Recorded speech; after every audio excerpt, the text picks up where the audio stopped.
Meron akong nabasa sa isang Facebook post. Pwede bang magturo ang AO kapag nakalib si teacher? Generally, hindi. Ang Administrative Officer or AO ay may sariling plantilla position at tungkulin na nakatuon sa administrative, human resource, property, records, at financial management ng paaralan.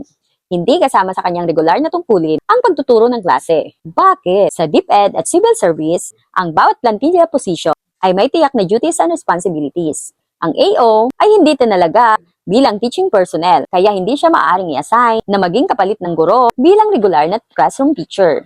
Ano ang maaaring gawin ng school head? Kapag nakalib ang guro, ay maaaring mag-reassign ng qualified teachers para sa substitution kung posible. Mag-adjust ng class schedule o teaching assignments. Alinsunod sa umuiral na DepEd policies, magpatupad ng iba pa school-based arrangement na hindi makukompromiso ang pagkatuto ng mga mag-aaral.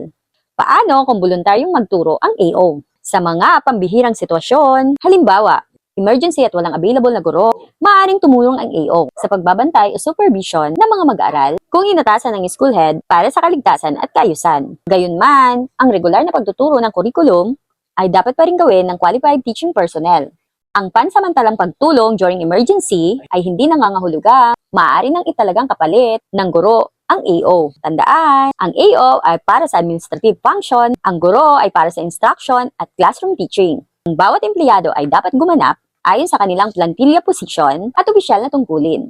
Ang administrative officer ay hindi dapat gawing regular na substitute teacher kapag nakalib ang isang guro. Ang pagtuturo ay tungkulin ng mga teaching personnel, habang ang AO ay dapat manatiling nakatuon sa kanyang administratibong responsibilidad upang matiyak ang maayos na operasyon ng paaralan. Tanong lang, sa inyong paaralan, ginawa nyo na bang substitute teacher ang AO nyo? Comment down below. Please like, share, and follow. Bye-bye, butterflies!